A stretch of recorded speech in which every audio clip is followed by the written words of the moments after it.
आता the versus x माव _6257.x नाही ह्यांचं नाव वाचून एखाद्याने ह्यांना सिरियस कसं घ्यायचं हेच कळलं. पण बघा व्हिडिओ मधले लोक सिरियस नसले तरी व्हिडिओ मधला टॉपिक एकदम सिरियस आहे, खतरनाक आहे आणि कॉन्ट्रोवर्शियल पण आहे. जसं की आपल्या सगळ्यांना माहिती आहे की सोशल मीडिया बनलेलं एंटरटेनमेंटसाठी, पण आजकाल न्याय निवाडा शिक्षा हे सगळं पंचायतच पूर्ण भरती सोशल मीडियावर जस्टिस मिळवून दिलं जातं इंस्टाग्राम आणि युट्यूबवर. आणि ऍक्च्युअली ज्या ठिकाणी ह्या सगळ्या गोष्टी व्हायला पाहिजे त्या ठिकाणी काय होतं, 300 शब्दांचा निबंध लिहून घेतला जातो. अहमदनगर शहरात नावलौकिक असलेले उद्योग समूहाचे संचालक जाधव यांच्यावर गुन्हा दाखल झाला आहे. मात्र आहेत कोण पाहुयात. यांनी रेडीमेड कपड्याचे दुकान टाकले होते रुबाब नावाने. एवढ्या कमी वेळेत रुबाब हे नाव अख्ख्या महाराष्ट्रात यांनी गाजवलं आणि त्यांचे विविध ठिकाणी शाखा आहेत. रील स्टार म्हणून ओळखले जातात. एवढ्या कमी वयात यांनी आपलं नाव महाराष्ट्रात गाजवलं आहे. मात्र आता यांच्यावरही गुन्हा दाखल झाला. यामध्ये फरार झाल्याचे बोलले जात आहे. हे आतापर्यंत पोलिसांच्या ताब्यात आले नसून पोलीस त्यांचा शोध घेत आहे. पहा पुढच्या भागात या प्रकरणाचा भांडाफोड. ज्यांच्या अकाउंटला ही रील शेअर झाली, ज्यांच्या अकाउंटला टॅग करून कोलॅबोरेशन करून ही न्यूज व्हायरल केली आणि ज्यांच्याबद्दल ही रील आहे म्हणजे ज्यांच्यावर गुन्हा दाखल झालाय, हे दोन्ही फेमस चेहरे कोण आहेत आणि काय करतात तुम्हाला माहितीये का? कापड उद्योजक.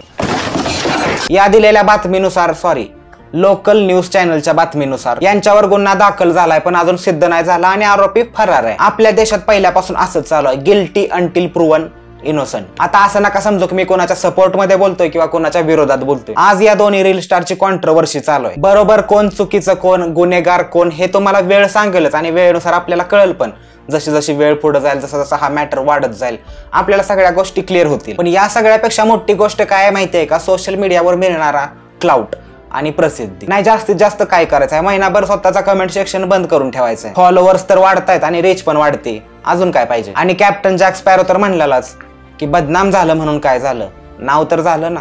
नगर शहरातील रेडीमेड कपडे व्यवसायात महाराष्ट्रामध्ये नाव असलेले उद्योग समूह संचालक यांच्या विरोधात पुणे येथील कोरेगाव पार्क पोलीस ठाण्यात बलात्काराचा गुन्हा दाखल करण्यात आलाय.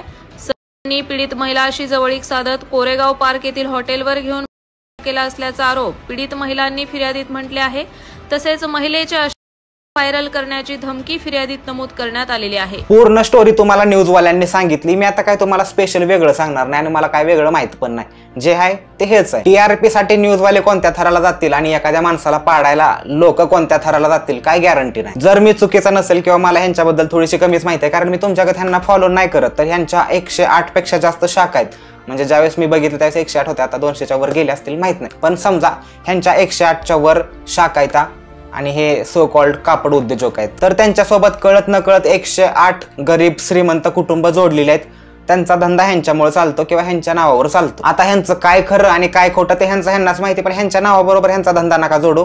त्या 108 जणांची 108 पेक्षा जास्त जणांची तुम्ही पट्टी बसवचाल. तुमच्या या असल्या न्यूजमुळे त्यांच्या धंद्यावर परिणाम व्हायचा नाही. आता एकासाठी सगळ्यांचा बळी कशाला द्यायचा असं माझं सिंपल मत आहे. रील्सवर ज्या गोष्टी चालतात, गुन्हेगारीला प्रोत्साहन देणं, फेक लाईफस्टाईल दाखवणं, फॉलोअर्सना चिवताय बनवणं, मोठी मोठी स्वप्न दाखवणं, या सगळ्या गोष्टी मी कित्येक वेळा पॉइंट आउट केलेत आहे. अशा लोकांना ज्यावेळेस तरुण पिढी फॉलो करते, त्यांचा आदर्श घेते, हे लोक त्या तरुण पिढीला काय शिकवणार आहेत? असल्या या इन्फ्लुएन्सर्स मुळे समाज किती सुरक्षित राहणार आहे? सोचण्यावाली बात नाहीये. लयच तुम्हाला चांगल्या चांगल्या गोष्टी सांगितल्या, पण आता मला मध्येच काहीतरी आठवलंय. तुम्हाला सांगतो, आयुष्यात माणसाला काय गोष्टी स्किप करता आल्या पाहिजे. जसं तुम्ही भैयाच्या फ्रँचाइज मधनं कपडे घेणं स्किप करता आणि आता लोकांना 2 पार्टीमध्ये डिवाइड झालते. एक सपोर्ट करणारे, नाही म्हणजे पोराला सपोर्ट करणारे आणि दुसरी पार्टी पोरीला सपोर्ट करणारे. आणि या सगळ्याचं कन्क्लुजन काय निघणार आहे? आपल्या सगळ्यांना माहित आहे, फॉलोअर्स दोन्ही साईडनं वाढणार, प्रसिद्धी दोन्ही साईडला भेटणार आहे. आणि हो, काही झालं तरी न्याय मात्र इंस्टाग्रामवरच मिळाला पाहिजे.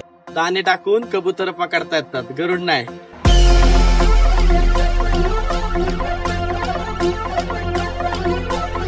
कितीही काय झालं तरी लॉ अँड ऑर्डरच्या पुढे कोणाचंच काय चालत नाही, मग तो गरुड असो नाहीतर कबूतर असो. या ठिकाणी मी खूप काय बोलू शकलो असतो आणि तुमच्याकडे पण बरेच शब्द असतील.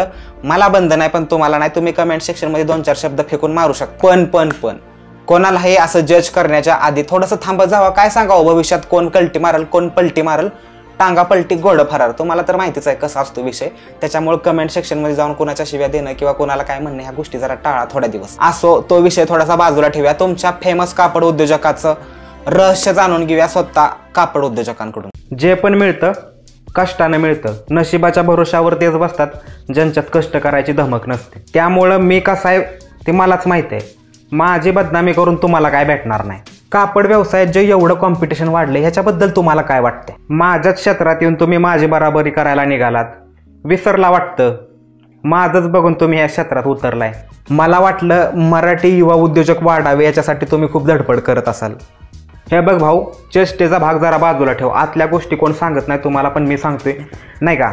पैसा आणि धंद्याच्या बाबतीत कोणालाच आपल्या पुढं कोण गेलेलं बघवत नाही का. त्यामुळे हे मराठी माणसाला धंद्यात आणायचा एक प्रामाणिक प्रयत्न हे फक्त रील्स पुरतं असतं. यामध्ये तुमचा काय फायदा?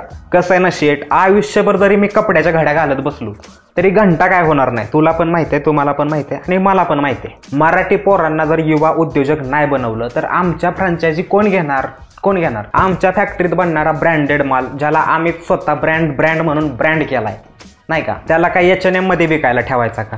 मग हे रील्सवर हे सगळं जे चालतं, जे तुम्ही करता ते कशासाठी? हे बघ भाऊ, आम्ही फक्त मोटिवेशन सोडायचं काम करतो. आमच्या गाड्या, आमचं सोनं, आमचं लाईफस्टाईल बघून लोक आमच्याकडे स्वतः येतात. आम्ही काय कोणाकडे जात नाही. त्यांना कितीदा सांगायचं, आमची कॉपी करून तुम्ही धंदा तर चालू करताल, पण आमची बराबरी करायला तुम्हाला अजून 2 जन्म घ्यायला लागतील. सोपं आहे का स्वतःचं नाव द्यायचं?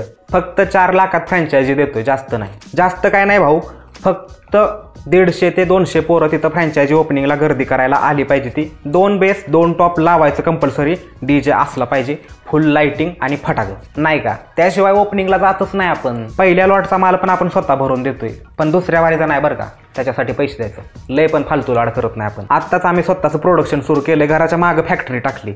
डायरेक्ट फॅक्टरीतनं माल उचलायचा दुकानात, फ्रँचायझीत, आपल्या शाखेत, आणि आपल्या शाखेतनं डायरेक्ट कस्टमरपर्यंत नाही का. फ्रँचायझीचा पैसा आपला, कपड्यांचा पण पैसा आपला, आणि राहिला काय ते कमिशन मधले ते तो पण पैसा आपला. विषय का. ऑडियन्सकडून आणि माझ्याकडून स्वतः तुमच्यासाठी एक प्रश्न आहे, हा शेवटचा. मग हे तुम्ही जे सगळं करता ह्या सगळ्यात इंस्टाग्रामचा तुम्हाला काय फायदा होतो का नाही? का नाही भाऊ? आमचं मोटिवेशन, आमची लाईफस्टाईल बघूनच तर गावाकडचे पोरं आमच्याकडे येतात, आम्हाला फॉलो करतात आणि आमच्या फ्रँचायझी विकत घेतात. आणि हे सगळं आम्ही दाखवतोय कुठं? इंस्टाग्रामला. हेच तर सगळं आहे. तुम्हाला नाही कळणार. बिझनेस धंदा एक बिझनेस माइंडेड डोक्याचं काम असतं. हे कोणाचं पण काम नाही, कळलं का नाही का. म्हणजे तुम्ही डोक्याला डोकं माझ्या लावू शकत नाही तुम्ही या ठिकाणी.